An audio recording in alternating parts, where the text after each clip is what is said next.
유대인들이 예루살렘에서 제사장들과 레위인들을 요한에게 보내요. 네가 누구냐? 물을 때에 요한의 증언이 이러하니라. 요한이 드러내어 말하고 숨기지 아니하니 드러내어 하는 말이 나는 그리스도가 아니라. 그러면 누구냐? 네가 엘리야냐? 나는 아니라. 네가 그 선지자냐? 아니라. 누구냐? 우리를 보낸 이들에게 대답하게 하라. 너는 네게 대하여 무엇이라 하느냐? 나는 선지자 이사야의 말과 같이 주의 길을 곧게 하라고 광야에서 외치는 자의 소리로라. 그들은 바리새인들이 보낸 자라. 또 물어 이르되 네가 만일 그리스도도 아니요 엘리야도 아니요 그 선지자도 아닐진데 어찌하여 세례를 베푸느냐? 나는 물로 세례를 베풀거니와 너희 가운데 너희가 알지 못하는 한 사람이 섰으니 곧 내 뒤에 오시는 그이라. 나는 그의 신발끈을 풀기도 감당하지 못하겠노라. 이 일은 요한이 세례 베풀던 곳 요단강 건너편 베다니에서 일어난 일이니라. 이튿날 요한이 예수께서 자기에게 나아오심을 보고 이르되 보라, 세상 죄를 지고 가는 하나님의 어린 양이로다.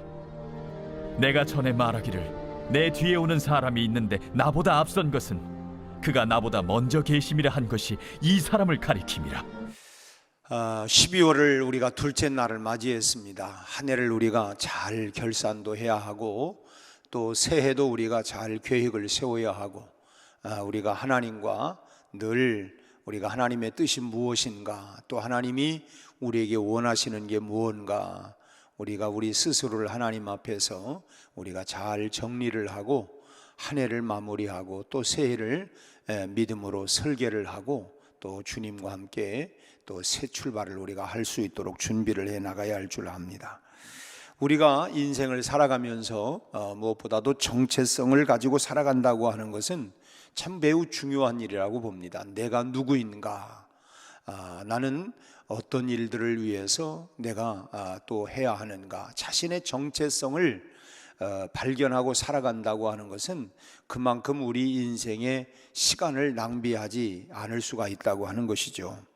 내가 살아가는 존재의 의미, 그리고 내가 살아가는 인생의 목표, 방향, 이런 것들을 우리가 바로 잡을 수가 있지요. 정체성을, 나라고 하는 정체성을 우리가 분명히 알고 정립을 해나간다고 하면 그만큼 우리가 좌우로 흔들리지 아니하고 우리가 곧바로 나갈 수가 있는 것입니다.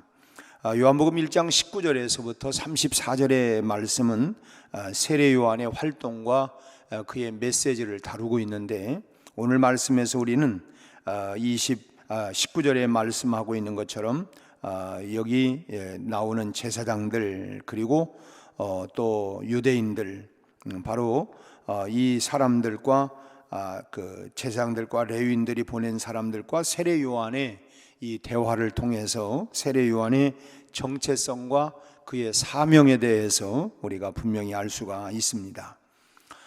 이 제사장과 레위인들과 이 세례 요한과의 대화를 통해서 우리가 지금 대림절을 보내고 있는데, 이 대림절을 보내면서 우리 자신의 정체성을 다시 한번 되새겨보고 또 우리 자신들의 삶의 목적을 깨달을 수 있는 그런 시간이 될 수 있기를 바랍니다. 오늘 본문을 보면 세례 요한에 대한 내용을 우리가 대략 몇 가지로 살펴볼 수가 있는데, 먼저 세례 요한은 메뚜기와 석청을 먹으면서 광야에서 예언자처럼 그렇게 활동을 했지요. 또 자신을 찾아오는 백성들에게 죄 용서를 위한 회개의 세례를 베풀어 주었고, 또 심지어는 예수님까지도 세례 요한이 세례를 베풀어 주었습니다.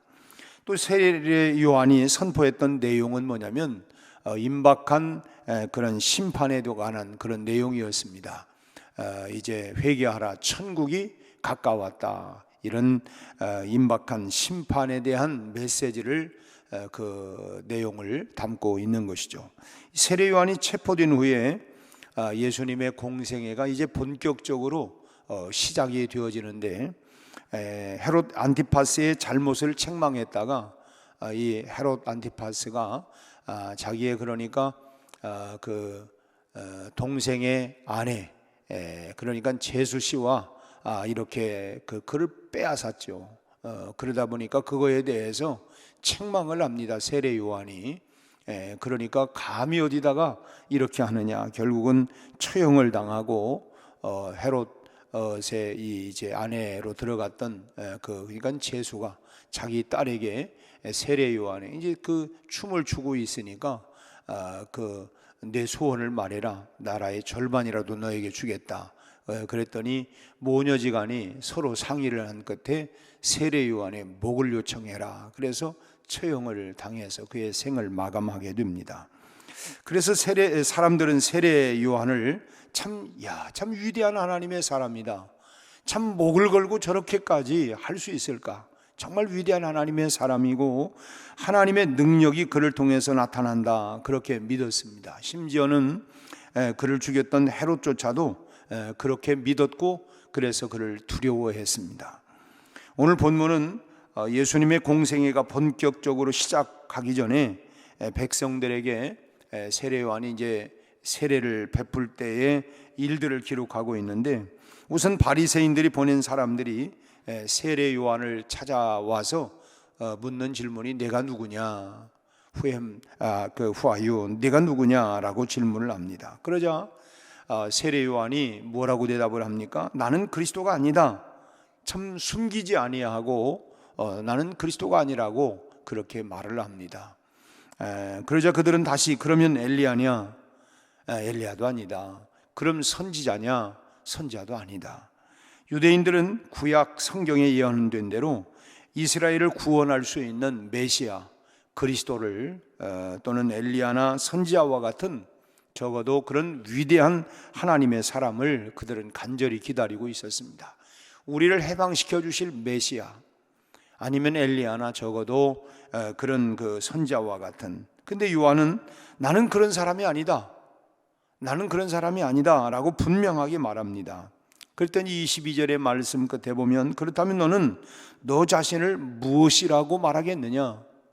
너는 뭐 그리스도도 아니고 엘리야도 아니고 그 선지자도 아니고 그럼 너는 누구냐? 너 자신을 뭐라고 말하겠느냐? 라고 하는 질문에 대해서 요한은 이사야의 선지자의 예언을 인용을 해서 23절의 말씀 보니까 나는 주의 길을 곧게 하라고 광야에서 외치는 자의 소리다. 주의 길을 예비하는 자다. 나는 내가 그리스도나 무슨 뭐 엘리야나 선지자가 아니고 나는 주님의 길을, 그리스도의 길을 예비하는 자라고 이렇게 분명하게 밝히고 있습니다. 이것이 바로 세례 요한이 자기 스스로의 정체성을 표현하고 있는 것입니다. 내가 누구인가? 나는 그리스도의 길을 예비하는 사람이다. 주의 길을 예비하는 자다. 이렇게 이제 소위 말하면 넘보지 아니하고 사람들이 아무리 인기가 있고 대단하게 본다 할지라도 나는 그런 사람이 아니다. 나는 주의 길을, 그리스도의 길을 예비하는 자다라고 이렇게 자기 정체성에 대해서 분명히 밝히고 있는 것이죠. 그러니까 세례 요한은 딱 부러지게 얘기를 합니다. 흔히 뭐 아닌 것도 아니고 긴 것도 아니고 도대체 무언가가 아니라 나는 아니다. 그리고 나는 이다. 그러니까 우리가 성경에서도 예와 아니오를 분명히 대답해라 하고 하는데, 참 사람들과 보면 아닌 것도 아니고 긴 것도 아니고 애매모호하게 대답하는 이 세례 요한은 분명하게 참 나는 아니다, 나는 이다, 나는 내가 그리스도도 아니고 엘리야도 아니고 선지자도 아니고 그러나 나는 주의 길을 예비하러 온 자다. 분명하게 자기의 정체성을 밝히고 있다고 하는 것입니다. 그러니까 참 세례 요한은 많은 백성들이 당시에 그를 위대한 선지자로 여겼고, 심지어 예수님도 여자가 낳은 자 중에 세례 요한보다 더 큰 이가 일어남이 없다. 이렇게 그 예수님도 세례 요한에 대해서 칭찬을 하셨죠. 아담과 하와가 범죄하게 된 가장 큰 동기가 뭡니까? 사단이 와서 그 유혹하는 말이 뭐였습니까? 네가 하나님과 같이 될 것이다. 이 선악과를 따먹으면 네가 바로 하나님과 같이 될 거다. 이런 소위 뱀의 유혹에 넘어갔기 때문이죠. 그러니까 하나님과 같이 되는 것, 하나님보다 더 우월한 존재가 되는 것, 내가 최고가 되는 것, 바로 거기에 많은 사람들이 저지르기 쉬운 큰 잘못이고 큰 유혹입니다. 사람들의 인기가 있으니까 나는 안 하려고 했는데 나를 대통령 나오래, 나를 국회의원 나오래, 나를 뭐 하래. 그래서 참 자기 자신의 정체성을 알지 못하고 사람들의 큰 유혹이 뭐냐면 바로 그것 아닙니까? 자기가 바로 높아지려고 하는 것. 그래서 참 예수님께서 40일 금식을 하고 나셔서 그래서 3가지 그런 광야에서 사단의 시험이 있지 않았습니까? 그 중에 하나가 천하만국을 보이면서 내게 절해라, 이 모든 것 너에게 다 주겠다. 그러니까 이게 뭐냐면 참 높아지려고 하는, 우리를 높이려고 하는, 높아지려고 하는 것. 그건 뭐냐면 자기 정체성, 나라고 하는 정체성이 뭐냐라고 하는 것을 우리가 충분히 발견하지 못하게 되어지면, 그래 나도 사람들이 그러는데 너무 나 그렇대, 사람들이 그러는데 나보고 그리스도래, 나보고 엘리야래. 그러니까 흔들리는 이유가 뭐냐면 자기 정체성을 바로 발견하지 못하기 때문에 그런 것이죠.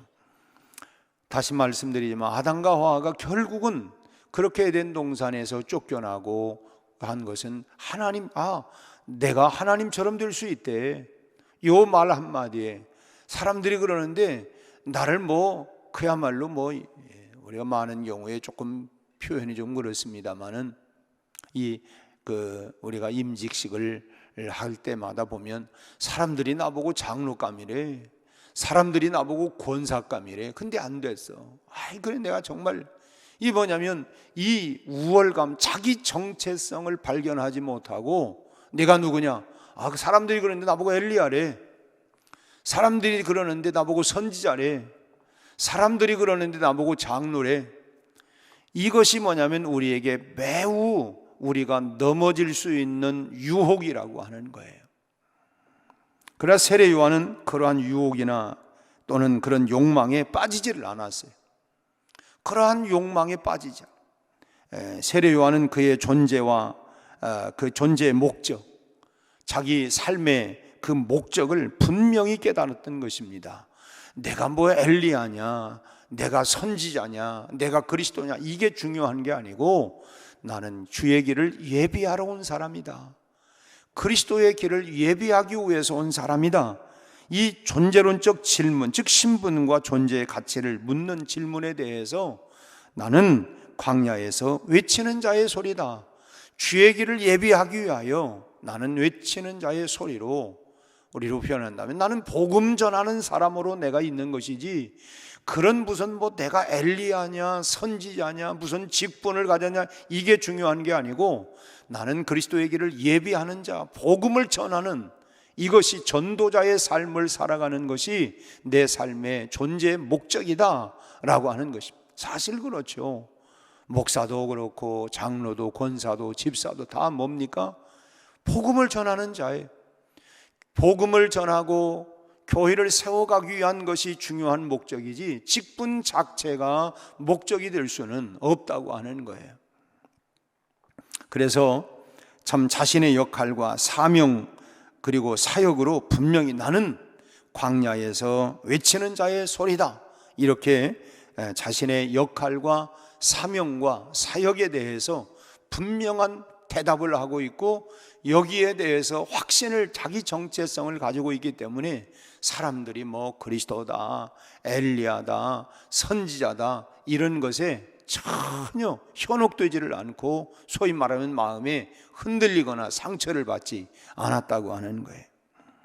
결국은 그 정체성에 맞는 삶을 살게 된 것입니다. 이처럼 오늘 우리도 한 사람의 그리스도인으로서 분명한 자기 정체성을 분명히 확립하고 그 정체성을 가지고 그래 나는 주님의 나라를 위하여 복음을 전하는 자로 이 사역을 내가 맡고 있다. 그래서 참 내가 해야 할 사명과 역할들을 분명히 알고 그런 정체성을 가지고 확립해 나갈 때에 사람들이 뭐라고 얘기를 해도 나를 그냥 에드블룬처럼 막 뛰어오르든 어쩌든 간에 나는 나는 누군가, 내 역할은 무언가, 내 사명은 무언가를 알고 흔들리지를 않을 수 있다라고 하는 거예요. 세례 요한의 대답에 대해서 그러더는 다시 얘기를 하죠. 그렇다면 넌 뭐 그리스도도 아니고 엘리야도 아니고 선지자도 아닌데 그렇다면 너는 왜 세례를 베푸느냐? 라고 질문을 합니다. 이 무슨 자격으로 네가 세례를 베푸냐? 이 구약의 선지자들이나 랍비들은 회개를 선포하고 그 다음에 그 토라를 가르쳤습니다. 그러니까 토라라고 하는 율법이죠. 율법을 가르쳤습니다. 세례는 베풀지 않았어요. 구약에는 물로 몸을 씻는 정결 예법이 있었고 또 왕이나 선지자나 제사장들에게 이 특별한 사람들을 위임하기 위해서 이 기름 부음에 대한 이런 기록들은 있지만 직접적으로 세례를 언급하고 있지는 않습니다. 그러니까 세례에 대해서 분명하게 언급하고 있는 것은 세례 요한으로부터 시작을 해서 예수님께서 마지막 승천하기 직전에 제자들에게 당부했던 말씀이죠. 우리가 잘 아는 마태복음 28장 19절 이하의 말씀에 너희는 가서 모든 족속으로 제자를 삼아 아버지와 아들과 성령의 이름으로 세례를 주고 내가 분부한 모든 것을 가르쳐 지키게 해라. 삼위일체 이름으로 세례를 베풀어라. 그래서 그 이후에 초대교회는 주님의 명령을 따라서 아버지와 아들과 성령의 이름으로 내가 성부와 성자와 성령의 이름으로 내게 세례를 베푸노라. 주님의 이 명령을 따라서 세례를 베풀었습니다. 그래서 초대교회는 사도행전 2장 38절 말씀을 보면 너희가 회개하여 각각 예수 그리스도의 이름으로 세례를 받고 죄사함을 받으라. 그리하면 성령을 선물로 받으리라. 회개하고 세례를 받고 그러면 성령을 선물로 받게 된다. 사실은 그가 와서 즉 성령이 와서 죄에 대하여 의에 대하여 심판에 대하여 가르쳐 준다고 그랬어요. 그래서 우리가 이렇게 하면 내가 벌 받지, 내가 지옥 가, 이런 것들도 우리 마음 가운데 들려주는, 내가 내 귀로 듣는 것 아니지만 내 양심을 향하여 성령이 우리 안에 오셔서 성령이 우리에게 그렇게 죄에 대하여 의에 대하여 심판에 대하여 깨닫게 하고, 뿐만 아니라 누구든지 성령이 아니고서는 그리스도께로 나올 자도 없다, 알 수도 없다. 이 성령이 우리 안에 세례를 받고 성령 세례를, 그래서 우리도 교단의 법이 우리도 신학적으로 물 세례와 성령 세례로 나누게 되는 것입니다. 물론 물 세례는 주님의 명령을 따라서 이제 그 담임 목사가 세례를 성부와 성자와 성령 삼위일체 이름으로 세례를 베풀지만 그러나 성령 세례는 우리가 그야말로 주님께서 주시는 것이에요. 성령으로 우리가, 그것은 하나님이 주시는 세례라고 하는 것입니다. 그래서 이 초대교회에 있어서 이 세례의 이 신학적인 의미는 몇 가지가 있습니다. 죄 용서받는다, 그리고 물세례와 성령세례, 또 부활하신 예수 그리스도의 지체가 되는 것이다. 내가 세례를 받음으로 인하여 하나가 된 그리스도와 한 지체가 되는 것이다. 또 삼위일체 하나님의 이름으로 십자가의 구원 사건에 동참하게 되는 것이다. 또 성령을 선물로 받는다. 뭐 이런 것들로 이 신학적인 의미로는 이 세례에 대해서 이렇게 정리를 할 수가 있습니다. 그러게 이 바리새인들이 보낸 사람들은 요한에게 왜 세례를 베푸느냐 그 이유를 물었던 것입니다. 그럴 때에 세례 요한은 또 다음과 같이 분명하게 대답을 해요. 26절과 27절을 같이 한번 읽습니다. 요한이 대답하되 나는 물로 세례를 베풀거니와 너희 가운데 너희가 알지 못하는 한 사람이 있었으니 곧 내 뒤에 오시는 그이라. 나는 그의 신발끈을 풀기도 감당하지 못하겠노라 하더라. 이 사건 이후에 이 세례 요한은 제자들에게 예수님을 성령으로 세례를 베푸는 분이다. 나는 물로 세례를 주지만 그리고 나는 그의 신발끈을 풀 만한 자격도 없는 사람이다. 지극히 나는 그분에 비하면 아무것도 아닌 존재다. 우리가 흔히 뭐냐면 우리가 조금만 뭐 하면은 뭐 참 나를 내가 나타나야 하고 드러나야 하고 뭐 이러는데 세례 요한은 그게 전혀 아니다. 그분은 내 뒤에 오시는 그분 바로 예수님은 성령으로 세례를 베푸시는 그분인데, 나는 그분에 비하면 정말 나는 그의 신발끈을 풀기도 감당하지 못할 정도의 참 연약, 보잘것없는 존재다. 자기 자신들을 내려놓는 모습을 봐요. 자신이 지금 왜 이런 일을 하고 있는지에 대한 정당성을, 내가 왜 무슨 자격을 가지고 내가 이런 일을 하는가, 내가 마땅히 일을 해야 된다, 이런 자기 자신의 어떤 정당성을 입증하려고 하는 것이 아니죠. 많은 사람들이 내가 뭔데, 자기 정당성을 가지고 자꾸만 하려고 하는데, 세례 요한은 자기 정당성을 이렇게 자기 입지를, 자기 주장을 내세우려고 하는 것이 전혀 없어요. 도리어 주님에 비해서 자기 자신이 얼마나 미천한 존재인지, 또 주님이 어떤 분인지, 또 주님이 어떤 일을 하실지 주님을 드러내는 것이 있는 것을 가지고 대답을 합니다. 네가 무슨 자격으로 일하냐? 그래도 내가 목사인데, 내가 장로인데, 이런 자기 정체성을 말하는 게 아니라, 전혀 자기 그런 것을 입증하려고 하는 것이 아니라, 나는 참 부족하고 보잘것없는 존재이지만 그러나 주님을 드러내는, 참 그는 흥하여야 하고 나는 쇠하여야 하리라 라고 한 것처럼, 참 주님을 어떻게 해서든지 드러내려고 하는 것이 그가 전부였어요. 참 오늘 우리는 대림절을 우리가 참 보내면서, 내가 한 해 동안 나는 누구를 드러내기 위해서 이렇게 했는가, 내가 사역의 현장에서 모든 면에서 나는 무언가, 누군가, 그리고 나는 세례 요한처럼, 그래 누가 뭐라고 얘기해도, 우리 찬송은 이게 부르잖아요. 멸시 전대 십자가는 제가 집니다. 그리고 주님을 위해서라면 우리가 이렇게 다 찬송도 부르고 하지만, 정말 세례 요한과 같이 나 자신을 누가 뭐라고 한마디 하면 그냥 파르르 해가지고 누가 그랬냐, 증인을 대봐라, 이렇게 참 이런 일들이 일상의 모습 속에서 드러나는, 그게 아니고, 그래 맞아 나는 참 보잘것없는 존재지만, 그리고 주님만 드러내려고 하는 이 세례 요한의 자기 내가 누구냐, 나라고 하는 존재는 주님을 위해서 나는 왔다, 주님의 길을 예비하기 위한 것이 내 삶의 전부다, 이게 딱 정해져 있기 때문에 누가 뭐라고 해도 맞아, 나는 주의 길을 예비하러 온 사람이야. 참 그래서 내 뒤에 오시는 그 주님이 어떤 분인가라고 하는 것을, 그러니까 그리스도인으로서의 분명한 정체성은 결국 뭐냐, 우리가 주님의 명령을 따라서 주님의 복음을 전파하고 또 세례를 베풀고 다시 제자로 파송하는 일, 이것을 세례 요한은 분명하게 자기 그 역할, 자기가 해야 할 일들을 다 알았고, 사람들이 아니 너 그리스도 아니야?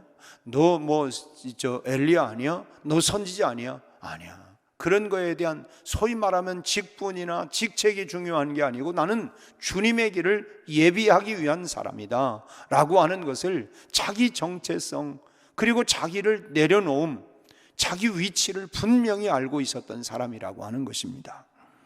세례 요한은 사람들이 찾아와 가지고 그들이 자신을 누구라고 생각하는지, 또 왜 사람들에게 세례를 베푸느냐고 이렇게 따져 물을 때에, 자신의 존재 가치나, 내가 이래봬도 이런 사람이다, 무슨 존재 가치나 어떤 기원이나 사역의 정당성을 입증하기 위해서 거품을 물고 얘기하려고 하는 것이 아니라, 예수님을 드러내고 예수님께서 하신 일을 선포하고 있는 것을 봐요. 세례 요한은 그의 존재뿐만 아니라 그가 행했던 모든 사역의 초점이 누구에게? 오직 예수님께만 맞춰져 있다고 하는 것입니다. 누가 뭐라고 해도, 어떤 사람들이 흔들어대도, 내가 가야 할 길은 주님을 높이는 길이다, 주님의 길을 예비하는 것이다, 그것이 내가 존재하는 목적이고, 내가 우리로 얘기한다면 그리스도인으로서 내 목표와 목적이 뭐냐? 그래, 주님을 드러내면, 나를 통해서 주님이 높여지면 되는 것이지, 그러면 된다. 이것이 세례 요한의 그런 대답이고, 그런 삶을 그는 살았습니다. 우리가 지금 대림절 기간을 지내면서 우리가 언제 주님이 다시 오실지 모르지만, 다시 오실 주님을 고대하는 이 시간에 우리가 이 땅에 살아가면서 우리가 이 땅에서 얼마만큼 우리가 더 살아갈지는 우리가 알 수 없지만, 그러나 우리가 행하는 모든 일의 초점은 어디에 우리가 맞춰줘야 되느냐? 내가 어디에 초점을 맞출 거냐? 이제 우리가 한 해를 마감하고 2023년도 우리가 세상 속에 또 교회 안에 신앙생활 해나가면서 내가 어디에 초점을 맞추고 내가 하나님의 사역을 감당할 건가? 이거를 우리가 다시 한번 세례 요한을 우리가 묵상하면서 참으로 우리가 다시 한번 우리 자신들도 생각해보는, 또 묵상하고, 그리고 잘 우리가 또 그 정체성을 확립할 수 있는 시간이 되었으면 좋겠습니다. 우리의 존재하는 이유, 내가 존재하는 이유, 내가 백운교회에 존재하는 이유가 뭐냐, 또 내가 하는 모든 일들이 뭐냐, 그런 모든 것들이 우리가 주님께 초점이 맞추어져 있게 되기를 바랍니다. 모든 것, 우리가 큰 타이틀로 얘기하면 하나님의 영광을 위하여 주님께 초점을 맞추고 우리 모두가 그렇게 달려가고, 우리 모두는 주님의 길을 예비하는 자다. 그래서 주의 길을 곧게 만들어가고 주의 복음이 잘 들어갈 수 있도록 우리의 삶의 현장, 또 우리의 직장과 일터에서 주님의 복음이 이 사람의 심령 속에, 마음 속에 잘 들어갈 수 있도록 주의 길을 예비하는 자. 내가 주의 길을 그럼 어떻게 예비할까? 이 사람이 정말 복음 안에 들어올 수 있도록 내가 준비하고 예비할 게 뭔가? 우리 모두가 이런 생각을 가지고 정말 우리는 세례 요한과 같은 다시 한번 주의 길을 예비하고, 그리고 주님을 높이는 이런 삶의 정체성과 또 우리 삶의 사역의 모든 면들을 다시 한번 우리가 정리하고, 그렇게 새해를 또 우리가 준비하고 나갈 수 있게 되기를 축복합니다. 기도하겠습니다. 우리 주님의 다시 오심을 고대하며 갈망하는 이 대림절 기간에 우리가 다시 한번 오늘 말씀을 통하여 세례 요한을 묵상하게 된 것을 감사합니다. 세례 요한이 이 땅에 태어나 살아가면서 행했던 모든 일들은 오직 주님을 예비하고 주님을 드러내고 주님이 하실 일을 선포했던 것처럼, 오늘 우리도 우리가 존재하는 모든 일과 모든 소망과 기대가 주님을 향할 수 있게 하여 주옵시고, 이 모든 것을 통해서 오직 주님만 드러낼 수 있는 그런 세례 요한과 같은 삶을 살아가는 우리 성도들의 삶이 되게 하여 주옵시고, 우리가 2023년도를 우리가 어떻게 나갈 것인가 주님 각자에게 말씀하여 주옵시고, 우리 자신들의 정체성을 바로 확립하고 나가게 하여 주옵소서. 오늘 우리 조용진 안수 집사님 결혼 18주년을 맞이하는 참 날입니다. 하나님 앞에 지난 18년 동안도 참으로 사랑하는 아내와 아들을 이렇게 하나님 또 이제 어머니를 모시고 또 이렇게 행복하게 살아올 수 있도록 하나님 은혜 주신 것을 감사하여 예물을 드렸습니다. 아버지 하나님, 저의 건강과 직장의 복을 주시고 가정의 복을 주시고 참으로 저의 모든 삶을 통하여 참 하나님 앞에 영광이 되는 아름다운 삶이 인생이 되게 하시고, 더욱더 행복하고 아름다운 가정을 하나님이여 건강한 가정을 세워가도록 축복하여 주옵소서.